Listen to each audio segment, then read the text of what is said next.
మనం ఇంకొక విషయాన్ని కూడా మనం ఆలోచించాలి సార్. అంటే మన వాళ్ళు మతాన్ని వేరుగా పాలిటిక్స్ని వేరుగా చూస్తున్నారు. ఇది చాలా పెద్ద లోపంగా కనిపిస్తున్నది నాకు. తక్కినటువంటి వాళ్ళు ఎవరైతే ఉన్నారో వాళ్ళది కన్సాలిడేట్ అవుతున్నది. మనం ఇక్కడ హిందువులకి అసలు పొలిటికల్ స్పృహే చాలా తక్కువ అనిపిస్తుంది. ఎప్పుడైతే వీడు పొలిటికల్గా ఆలోచించడం మొదలెడతాడో, ఎప్పుడైతే అధికారం నీదవుద్దో హక్కులు అధికారాలు నీకుంటాయి. నువ్వు అప్పుడు మంచిగానే ఉండు, నిన్ను చెడ్డగా ఉండమని చెప్పట్లేదు. కానీ వీళ్ళకి ఈ పొలిటికల్ అవేర్నెస్ని తీసుకురావాలా. హిందూ ధర్మం అని అంటే ఇప్పుడు పాటించేటటువంటి వాళ్ళు బోలెడు మంది ఉన్నారు.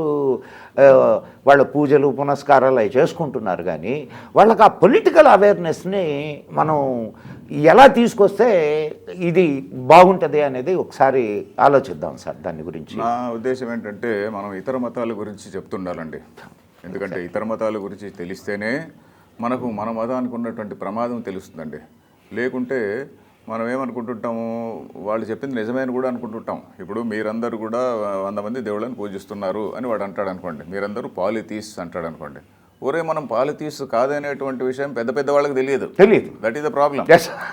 మూర్ఖత్వం ఏంటంటే, మనకు చెప్పినటువంటిది ఒకే రియాలిటీలో భగవద్గీత కానీ వేరే ఉపనిషత్తులు కానీ ఏది తీసుకున్నా కూడా మనకు ఉన్నటువంటి మన అబ్సల్యూట్ రియాలిటీ అనేది ఏదైతే ఉన్నదో అది ఒక వ్యక్తి కూడా కాదు. వాళ్ళ మతాల ప్రకారము ఆయన ఎవరో ఆకాశంలో కూర్చొని ఉంటాడు, ఒక ఆయన ఆకాశంలో కూర్చొని ఉంటాడు, ఆయనకు వ్యతిరేకంగా సైతాన్ అని ఆయన ఎక్కడో ఉంటాడు. ఇది వాళ్ళు నమ్మేటువంటి విషయం.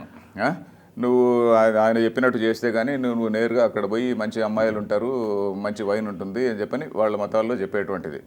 మనది సామాన్య పురాణ లెవెల్లో చెప్పారు, కామన్ మ్యాన్ లెవెల్లో చెప్పారు. బట్ చదువుకున్న వాడికి ఏం చెప్పారంటే, చదువుకున్న వాడికి అది కాదు. ఉపనిషత్తులు అనేటువంటిది మనకు మూల గ్రంథాల్లో ఏం చెప్పారు, ఇది ఒక శుద్ధ చైతన్య తత్వం. దీనిలో నువ్వు అనేకమైనటువంటి భావనలు నువ్వు భావించుకో. ఏకం సత్ విప్రా బహుధా వదంతి. నువ్వు ఏ రూపంలో భావించుకున్నా, ఎందుకంటే అప్పటికే ఉపనిషత్తులు వచ్చిన టైంకే సొసైటీలో విష్ణువు, శివుడు, గణేష్ రకరకాలు ఉన్నాయి. సో వాటి అన్నిటిని కూడా స్టాండర్డైజ్ చేశారు, వీళ్ళు యాక్సెప్ట్ చేశారు. వాళ్ళన్నింటిని కూడా యాక్సెప్ట్ చేసి నువ్వు ఏ రూపంలోనైనా భావించుకోవా, దాన్ని సుప్రీం రియాలిటీ అని చెప్పని నువ్వు భావించుకో అని చెప్పని దీనిలో ఉన్నటువంటి ఇన్క్లూజివ్నెస్, దీనిలో ఉన్నటువంటి టాలరెన్స్, మత సహనం ఉంటాం కదా, హిందూ మతంలో ఉన్నటువంటి టాలరెన్స్ ఇంకెక్కడ లేదు, మత సహనం ఇంకెక్కడ లేదు, దీనిలో ఉన్నటువంటి సెక్యులరిజం ఎక్కడ లేదు.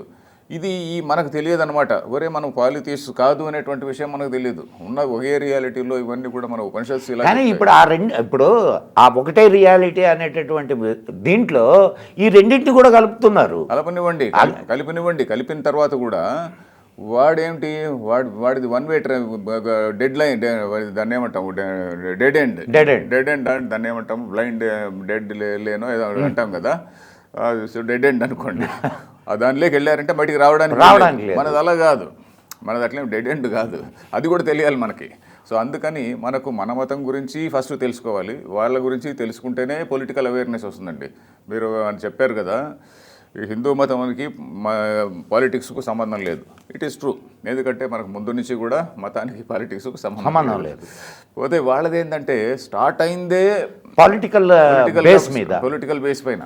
ఇప్పుడు క్రిస్టియానిటీ వచ్చిన వెంటనే వాడు కింగ్ కాన్స్టెంటైన్ ఏం చేశాడు, అంతవరకు రోమ్లో ఉన్నటువంటి టెంపుల్స్ అన్నింటినీ కూడా బదులు కొట్టేశారు. తర్వాత వాళ్ళు యూరోప్లో మిగతా అదర్ పార్ట్స్ ఆఫ్ యూరోప్ కూడా స్ప్రెడ్ అయిపోయి అక్కడ ఉన్నటువంటి లోకల్ రిలీజియన్స్ని డిస్ట్రాయ్ చేశారు. ఇవన్నీ చేశారు కదా. సో ఈ సేమ్ థింగ్ ఇస్లాం కూడా చేసింది. కాబట్టి పాలిటిక్స్కి మతానికి అది తేడా లేదు. 16th, 17th, 18th సెంచురీ వరకు కూడా పోపుకి 16th సెంచురీ వరకు, 17th, 18th కాదు, 16th సెంచురీ వరకు పోపుకు యూరప్ మొత్తం పైన అధికారం ఉండేది. ఆ తర్వాత వీళ్ళు రాజులు రెబెల్ చేసి పోపుకు అధికారాన్ని తగ్గించారు. సో పోప్ అనేటువంటి వాడికి రాజకీయ అధికారం ఉండేది ఇక్కడ. సో మన దగ్గర ఎప్పుడు ఏ ఋషికి రాజకీయ అధికారం లేదు కదండి, ఎవరికి లేదు. వీడంతా కూడా ఎక్కడో పోయి కూర్చొని ఉండేవాడు, ఊరి బయట ఉండేవాడు ఆశ్రమంలో. So this is the difference. పోతే మనకు అది తెలియాలన్నమాట. నెంబర్ 1 మనకు తెలియాల్సింది ఏంటంటే, మనం పాలిథీస్ కాదు. హిందువులకు తెలియాల్సిన విషయం ఏంటంటే, మనం వాడు చెప్పినట్టుగా వాడు మన పైన ఒక నిందలు మోపుతున్నాడండి, మనం ఇడియట్స్ లాగా ఒప్పుకుంటున్నాం. మనది పాలిథిజం కాదు. మనం ఎందుకంటే ఒకే దేవుని యొక్క అనేక తత్వాలను అని చెప్పనేటువంటి భావనలో మన వాళ్ళు అలౌ చేశారు, ఆ విధంగా అలౌ చేశారు. Because they wanted to harmonise the society. ఇప్పుడు ఉపనిషత్తులు అనేది లేకుంటే మన సొసైటీ ఎలా ఉండేది ఊహించుకోండి. ఉపనిషత్తులు లేకుంటే ఒక సైడు వైష్ణవులు ఏయ్ మాదే కరెక్ట్ అని అనేవాడు, ఇంకో సైడు అద్వైతం వాళ్ళే దెప్పలాడుకుంటుండే, ఇంకో సైడు ఇదేంటి మా శైవులు మాదే గొప్ప అనుకునేటువంటి వాళ్ళు, ఇంకొకరు శాక్తేయులు మాదే గొప్ప అనుకునేటువంటి వాళ్ళు దెబ్బలాడుకుంటుండేవాళ్ళు. సిద్ధాంతం వచ్చి ఏం చెప్పింది, ఉపనిషత్ సిద్ధాంతం ఏం చెప్పింది, ఒరే మీరు చెప్పేది నువ్వు ఏ పేరుతో మాట్లాడినా కూడా ఒకటేనయ్యా ట్రూత్ అని చెప్పి వీళ్ళందరినీ హార్మోనైజ్ చేసింది. So this has not happened anywhere in the world. ప్రపంచంలో ఎక్కడా ఇట్లాంటి ఎక్స్పెరిమెంట్ జరగలేదు. శంకరాచార్యులు ఆయన షణ్మత స్థాపనాచార్య అంటారు, మీరు వినుంటారు. ఎందుకంటే ఆయన దేశమంతా తిరిగి అప్పుడు ఉన్నటువంటి రకరకాలైనటువంటి ట్రెడిషన్స్ ఆయన స్టడీ చేసి మీ 6 ట్రెడిషన్స్ని స్టాండర్డైజ్ చేసి మీరు ఈ 6 అటు 6 అప్పుడు కొంచెం డామినెంట్గా ఉన్నాయి, ప్రిడామినెంట్గా ఉన్నాయి, వాటిని స్టాండర్డైజ్ చేసి నువ్వు ఏ రూపాన్నైనా పూజించుకో అని చెప్పని అన్నాడు ఆయన. సో ఆ విధంగా హార్మోనీ ఎక్కడ జరిగింది ప్రపంచంలో? ఎక్కడ జరగలే. సో మనకు అట్లాంటి ఇవన్నీ మనకు తెలియాలండి సార్. ఇంకొక చిన్న ప్రాబ్లం ఉంది సార్. మీరు ఇందాక ఇప్పుడు మీరు చెప్పినటువంటి ఇష్యూలో శంకరాచార్యులు వారు డిబేట్స్తో ఈ విషయాన్ని నిర్ధారించారు, దాన్ని సొసైటీ పాటించింది. కానీ ఇప్పుడు ఉన్నటువంటి పరిస్థితి అది కాదు. కత్తులు తీసుకొని గొంతు మీద పెట్టి నువ్వు చస్తావా నమ్ముతావా అంటే ఏం చేయాలా అనేది మన వాళ్ళకి నేర్పించాలా మనం. ఇప్పుడు కత్తి పెట్టలేదు కానీ ఒకప్పుడు అఫ్కోర్స్ సార్ ఇప్పుడు కూడా పెడుతున్నారు కదా, పెట్టే అవకాశం ఉంది. ఇంకో 20 years పోతే పెట్టే ఇప్పుడు కూడా పెడుతున్నారు. మనం మూర్ఖులుగా ఉంటే ఇంకో 20 years లో ఎందుకు నిన్న ఎక్కడికో పోతున్నారు. నిన్న చెంగిచెర్లలో విన్నారా మీరు? ఇది చెంగిచెర్లలో మన వాళ్ళు హోలీ ఆడుతున్నారు. హోలీ ఆడుతుంటే పక్కన మసీద్ ఉంది. చూడండి, వాళ్ళ అజాం టైంకి వీళ్ళు ఆపి అజాం అయిన తర్వాత మళ్ళీ వీళ్ళు ఎప్పుడో సంవత్సరానికి ఒకసారి చెప్పుకునేటటువంటి వ్యవహారం వచ్చి ఆడవాళ్ళు పిల్లలు అని చూడకుండా కొట్టేస్తున్నారు. అండ్ ఈరోజు పెద్ద నేను ఇట్లాంటివి చాలా జరుగుతున్నాయి. ఇప్పుడు ఇందాక మీరు ఇచ్చిన ఉదాహరణే ఏది, సర్పంచ్ జుదా 6 చంపారు, గొంతు మీద కత్తి పెట్టే కదా. ఎక్కడన్నా ఇంటర్నేషనల్ మీడియాలో ప్రొజెక్ట్ అయిందా? కావు. అదే వేరే మతానికి సంబంధించినటువంటి వాడి ఒక్కడిపైన ఒక అన్యాయం జరిగితే ప్రపంచమంతా గగ్గోలు పెడుతుంది, ప్రపంచమంతా మీ దేశంలో హ్యూమన్ రైట్స్ లేవంటుంది. సో ఇది వచ్చినటువంటి మనది ఎంటైర్ థింగ్. ప్రపంచంలో ఉన్నటువంటి మీడియా అంతా కూడా వాళ్ళందరూ కూడా డీప్ స్టేట్ అంటాం. అమెరికా డీప్ స్టేట్ అంటే ఆ చర్చ్ వాళ్ళు కొద్దిమంది ఉంటారనమాట. ఏమిటి ప్రపంచాన్ని డామినేషన్ అనేటువంటి దానిలో ఇండియాను వీకన్ చేయడము, ఇండియా పైన బురద జల్లడమే వాళ్ళ ఇది. ఇండియా పైన బురద జల్లడం అనేటువంటి ధోరణిలోనే ఉంటారు. So this is the tragedy. కాబట్టి మనకు ఎడ్యుకేట్ చేయడం అంటే more and more people have to be educated. అంతకుమించి వేరే మార్గమే లేదండి. సో వేరే మార్గం లేదు. వీళ్ళందరూ కూడా అందరూ ఎవరిని మాట్లాడినా కూడా పెద్ద మేధావి. ఏమైతే ఏ మతం అయితే ఏదైతే ఏ దేవుడు అయితే ఏమంటే నేను ఎక్కడో షిర్డీ పోతా, మరో చోటికి పోతా, దర్గాకు పోతా అంటారు. దర్గాకు పోయి మొక్కుంటుంటాడు. సో వీడి ఈ ఫూల్ని మనం ఏమనాలి? వీడు ఒక వైపు చూస్తే మన మతం మన లైనే కోట్ చేస్తాడు, ఏదైతే సిద్ధాంతమే కోట్ చేస్తాడు. సో వాడి గురించి తెలియదు, వాడి స్ట్రాటజీ తెలియదు, వాడు మనల్ని ఫూల్స్ని చేస్తున్నాడు అనేటువంటిది తెలియదు. So that is the tragedy. So మనం వేరే మతాల గురించి తప్పకుండా చదవాలండి. చదవనంత వరకు మనం ఇడియట్స్లో ఉంటామండి. అదొకటే కాకుండా ఈ పొలిటికల్ అవేర్నెస్ను కూడా మన వాళ్ళల్లో తీసుకురావాలి. తెలిస్తే మనకున్న డేంజర్ తెలిస్తే పొలిటికల్ అవేర్నెస్ వస్తుంది. అంతవరకు తెలియదు. అంతవరకు నేను నా కులము ఎవరో మా బ్రాహ్మణులకు ఇవ్వలేదు అని చెప్పని అంటుంటారు. ఒరే బ్రాహ్మణులు ఇవి కాదయా, నీ ధర్మాన్ని కాపాడేది ఎవరైనా వాళ్ళకి ఓటేయాలి, అంతేగాని బ్రాహ్మణులకి ఇవ్వలేదు నువ్వు ఇడియాటిక్గా ఆలోచించద్దు అని నేను చెప్తుంటా. బ్రాహ్మణులకి ఎందుకంటే బ్రాహ్మణుడు ఎందుకు, నేను బ్రాహ్మణులకు 20 మందికి ఎమ్మెల్యేలు అయితే ఏం లాభం ఉంది? ఏమీ లాభంలే. ధర్మం ఎగిరిపోతా ఉండి 20 మంది బ్రాహ్మణులు ఉంటే ఏం లాభము? సో ధర్మాన్ని నిలపాలి కదా. బ్రాహ్మణిజం ఈజ్ నాట్ ఇంపార్టెంట్, ధర్మ ఈజ్ ఇంపార్టెంట్. బ్రాహ్మణిజం అని కాదు, ఈ బ్రాహ్మణులు ఇంపార్టెంట్ కాదు, ధర్మం ఇంపార్టెంట్. అఫ్కోర్స్ బ్రాహ్మణిజం అంటే మళ్ళా బ్రాహ్మణిజం అంటే నిజమైన బ్రాహ్మణిజం అయితే ధర్మాన్ని ప్రొటెక్ట్ చేసే బ్రాహ్మణిజం.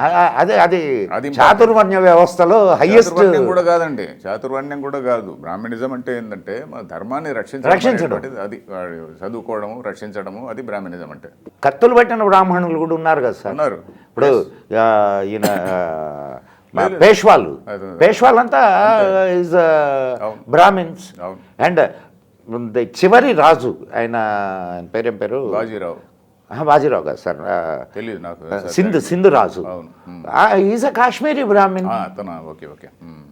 సో బ్రాహ్మలు కత్తి పెట్టారండి. ఓన్లీ చదువు అనేది కాకుండా కత్తులు పట్టినటువంటి బ్రాహ్మణులు కూడా ఉన్నారు. ఈరోజు అటువంటి పరిస్థితి రావడం లేదు సార్. ఎందుకు అంటే నేను కత్తులు పట్టమని కాదు చెప్తున్నది, కత్తులు పట్టడం అంటే ఎదిరించడం అనేటటువంటి మనకు ఉన్నటువంటి ఒకే ఒక ఆయుధం ఓటు అండి. అది ఆ ఓటు ఈ విధవులు సరిగ్గా పోయి మనకు ఏ పార్టీ అయితే మనకు లాంగ్ టర్మ్లో మన దేశానికి న్యాయం చేస్తుంది, ఈ రోజు ఎవడో వచ్చి నాకు ప్రామిస్ చేసేది కాదు. మనకు లాంగ్ టర్మ్లో మన పిల్లలందరూ సుఖంగా ఉండాలంటే ఏ పార్టీకి ఓటేయాలి అనేటువంటిది మన వాళ్ళకి తెలియనంత కాలము మనం ప్రాబ్లంలోనే ఉంటామండి. మరి ఈ జాతి ఎప్పుడు కళ్ళు తెరుస్తుంది, అటువంటి రోజు ఎప్పుడు వస్తుంది? మనం కంటిన్యూస్గా ఇదే పనిలో ఉండాలి, వేరే పని లేదు. మనం అందరం కంటిన్యూస్గా 10 మందికి చెప్తూనే ఉండాలండి. 10 మందికి చెప్తూనే ఉండాలి, మనకు తెలిసిన విషయాన్ని 10 మంది డిబేట్ చేస్తుండాలి. అది చేయకుంటే లాభం లేదండి. మొట్టమొదటిగా ఈ 3 మతాల గురించి తెలుసుకోవాలి. 3 మతాల గురించి ఫస్ట్ ఆఫ్ ఆల్ తెలుసుకోవాలి. 3 మతాలు అంటే 3 మతాలే కాదు, ఇంక్లూడింగ్ కమ్యూనిజం కూడా. చాలా బాగా గుర్తు చేశారు. బ్రేక్ చేయాలి అనేటువంటిది 3 పీపుల్ అండి. ఎవరెవరంటే ఒకటి క్రిస్టియానిటీ, ఒకటి ఇస్లాము, దాని తర్వాత కమ్యూనిజం, గ్లోబల్ కమ్యూనిజం. ఈ కమ్యూనిస్టులు ఏంటంటే వాళ్ళని ఇప్పుడు అందరూ మేధావులందరూ ఏమంటున్నారంటే యూస్ఫుల్ ఇడియట్స్ అంటున్నారు. నేను అనడంలే, మేధావులు అంటున్నారు. అది కూడా నా బుక్లో కోట్ చేశా, ఎవరన్నారు అది కూడా కోట్ చేశా. ఎందుకంటున్నారంటే ఇప్పుడు ఉదాహరణకి ఇరాన్లో రెవల్యూషన్ వచ్చింది. ఇరాన్లో రెవల్యూషన్ వచ్చి షా ఆఫ్ ఇరాన్ని దింపి పడేశారు. వీళ్ళు మతవాదులందరూ వచ్చేసారు కదా. వచ్చినప్పుడు అంతకుముందు కమ్యూనిస్టులు వాళ్ళకి హెల్ప్ చేశారు. వీళ్ళు పవర్లోకి వచ్చిన తర్వాత కమ్యూనిస్టులందరినీ ఎలిమినేట్ చేసి పడేశారు. నోరు మూసుకున్నారు. కమ్యూనిస్టులు ఏం మాట్లాడినా వీల్లేదు. సో ఇది కమ్యూనిస్టులు ఎక్కడ పవర్ఫుల్గా ఉంటారంటే డెమోక్రసీలో చాలా పవర్ఫుల్గా ఉంటారు. వీళ్ళు అమెరికాలో చాలా పవర్ఫుల్గా ఉన్నారు. ఇప్పుడు లెఫ్ట్ వింగ్ అనేటువంటిది చాలా పవర్ఫుల్. లిబరల్స్ అనేటువంటి అమెరికన్ యూనివర్సిటీస్ అన్నింటినీ నాశనం చేశారు. ఇప్పుడు అమెరికన్ యూనివర్సిటీస్ నాశనం చేశారు ఈ కమ్యూనిస్టులు. అది కూడా ఒకందుకు అది సార్ సిద్ధాంతాలన్నీ అక్కడి నుంచే వస్తున్నాయి సార్. అది కాదండి, ఇప్పుడు ఓకిజం ఇవన్నీ కూడా అక్కడి నుంచి వస్తున్నటువంటి సిద్ధాంతాలు. కూడా అమెరికా వాళ్ళకు కావాల్సినటువంటి లెసన్ అని నేను అనుకుంటానండి. ఎందుకంటే వాడు అన్ని దేశాల్లో వేలు పెడుతున్నాడు. అందుకని చైనా వాడి దేశంలో వేలు పెట్టడంలో నేమేం లేదండి. వీడి దేశాన్ని చైనాను నాశనం చేయాలి, లేకుంటే రష్యాను డెమాలిష్ చేయాలి, ఇంకా డెమాలిష్ చేయాలి, రష్యా మొత్తాన్ని అంతా బ్రేక్ చేసి పడేసి ఆ రిసోర్సెస్ అన్ని మనం ఆక్యుపై చేయాలి అని అమెరికా ఇది ఉంది కదా, వాళ్ళ డిజైన్ ఉంది కదా. సో వాళ్ళు రక్షించుకోవద్దండి, ఆత్మరక్షణ చేసుకోవద్దండి. సో అందుకని రష్యా వాడు కూడా వాడి దేశంలో ఏదో చేస్తాడు, చైనా వాడు కూడా వాడి దేశంలో ఏదో చేస్తుంటాడు. సో ఇది వాడు చేసుకున్న తప్పే. ఖచ్చితంగా. ఇప్పుడు బ్రిటన్ చూడండి, ఇంగ్లాండ్ చూడండి, వాడు మన దేశానికి ఇంత అన్యాయం చేసినందుకు వాడికి మంచి గుణపాఠం వచ్చింది, బాగా మంచి గుణపాఠం వచ్చింది. ఈ రోజు వాడు వాళ్ళ దేశంలో తిరగలేని పరిస్థితి. 2 ఎంపీలను చంపినారు లాస్ట్ 2-3 years లో. 2 ఎంపీలను చంపారు. దాని తర్వాత జ్యూస్ లండన్లో తిరగలేరు, లండన్లో ఓపెన్గా తిరగలేరు జ్యూస్. అది వాళ్ళ లీడర్సే ఒప్పుకుంటున్నారు అనమాట. జ్యూస్ చాలా రహస్యంగా తిరగాలి. ఇంకా మన దేశంలో కనీసం బ్రాహ్మణులు పిలక పెట్టుకొని తిరుగుతున్నారు. సో మనకంటే అధ్వానం అయిపోయింది అక్కడ.